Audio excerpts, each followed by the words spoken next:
একই সময়ে লেবানন জুড়ে কয়েক হাজার পেজারের বিস্ফোরণ, যার মূল ব্যবহারকারী ছিল হিজবুল্লাহ সদস্যরা। মৃত্যু হয়েছে অন্তত 14 জন মানুষের, আহত হয়েছেন 3000-এর কাছাকাছি মানুষ। আর অভিনব এমন ঘটনার পরেই সামনে আসছে ইসরায়েলি পরিকল্পনার একের পর এক তথ্য। আসলে মূল ঘটনাটা কি হয়েছিল তাই জানাবো আজকের খবর কথায়।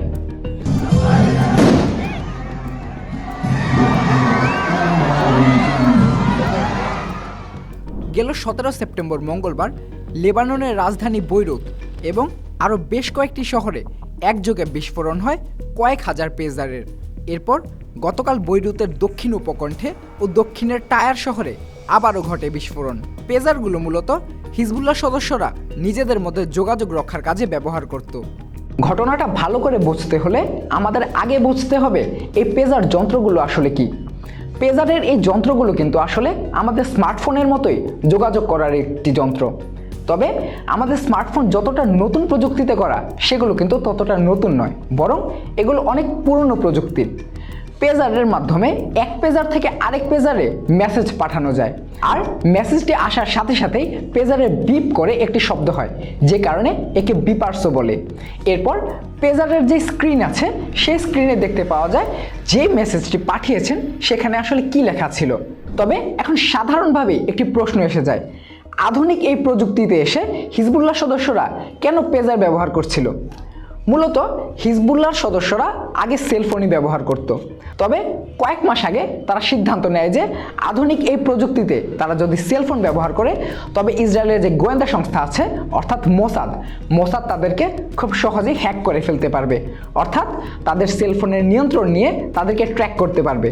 সেই সিদ্ধান্ত থেকেই তারা সেলফোন বাদ দিয়ে পেজার ব্যবহার শুরু করে। এই হামলার পর লেবাননের প্রধানমন্ত্রী নাজিব মিকাতি এবং হিজবুল্লাহ সরাসরি ইসরায়েলকে দায়ী করেছে। তবে ইসরায়েল সরাসরি এই হামলার দায় স্বীকার না করলেও ইসরায়েলের প্রতিরক্ষামন্ত্রী আজ বলেছেন, আমরা নতুন যুগের যুদ্ধে প্রবেশ করেছি, এর সাথে নিজেদের মানিয়ে নিতে হবে। এই কথা বলার মাধ্যমে ইসরায়েল যেন এই ঘটনার সাথে নিজেদের সম্পৃক্ততা এক প্রকার জানান দিয়েই দিল। তবে ঘটনার দায় সরাসরি স্বীকার না করলেও এই ঘটনার সাথে ইসরায়েলি যোগসাজশের বিভিন্ন তথ্য ইতোমধ্যেই বিভিন্ন সংবাদ মাধ্যমে আসতে শুরু করেছে। মার্কিন সংবাদ মাধ্যম CNN বলছে, এই পরিকল্পনাটি মূলত ইসরায়েলি প্রতিরক্ষা বাহিনী অর্থাৎ IDF এবং ইসরায়েলের গোয়েন্দা বাহিনী মোসাদের সম্মিলিত একটি প্রচেষ্টা। আর এই পেজারগুলোর ভেতরে বিস্ফোরক রেখেছিল মোসাদ। এখন প্রশ্ন আসতেই পারে, এই বিস্ফোরক দ্রব্য আসলে রাখা হলো কিভাবে? লেবাননের নিরাপত্তা সংস্থা বলছে, পেজারগুলো তাইওয়ান ভিত্তিক গোল্ড অ্যাপোলো কোম্পানির। এই কোম্পানি থেকে 5000 পেজার কেনার অর্ডার করেছিল হিজবুল্লাহ, যা 2024-এর শুরুর দিকে লেবাননে আসে। পেজারগুলো বিস্ফোরণের পর সেই গোল্ড অ্যাপোলো বলছে, পেজারগুলো আসলে তারা বানায়নি, বরং এগুলো বানিয়েছে ইউরোপীয় একটি প্রতিষ্ঠান, যাদের গোল্ড অ্যাপোলোর ব্র্যান্ড ব্যবহারের অনুমতি ছিল, যদিও সেই প্রতিষ্ঠানের নাম উল্লেখ করেনি তারা। সূত্র বলছে, পেজারগুলো তৈরির সময়েই এগুলোতে আলাদা একটি বোর্ড ঢুকিয়ে দিয়েছিল মোসাদ, যেই বোর্ড আবার শনাক্ত করা খুবই কষ্টদায়ক।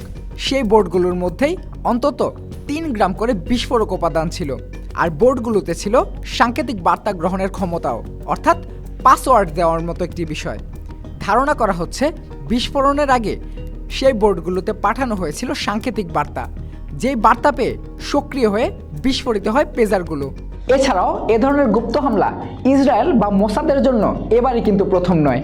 এর আগেও স্টাকস্টেট নামের একটি স্বয়ংক্রিয় কম্পিউটার ভাইরাস দিয়ে তারা ইরানের একটি সম্পূর্ণ পাওয়ার প্ল্যান্টের কম্পিউটার ব্যবস্থা একেবারেই গুড়িয়ে দিয়েছিল, যার ফলে ইরানের পরমাণু বিষয়ক যে অগ্রগতি ছিল তা অনেকটাই থমকে দাঁড়িয়েছিল।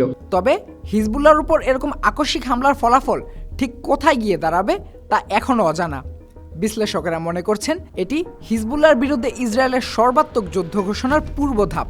মানে হিজবুল্লাহ যোদ্ধাদের নিজস্ব যোগাযোগ ব্যবস্থা ধ্বংস করে দিয়ে তাদের উপর অতর্কিত হামলার চূড়ান্ত প্রস্তুতি নিচ্ছে ইসরায়েল। অন্যদিকে ঘটনাটিকে একটি সন্ত্রাসী কার্যক্রম হিসেবে দেখা লেবানন কিংবা হিজবুল্লাহ যে ছেড়ে কথা বলবে না তা বলাই যায়।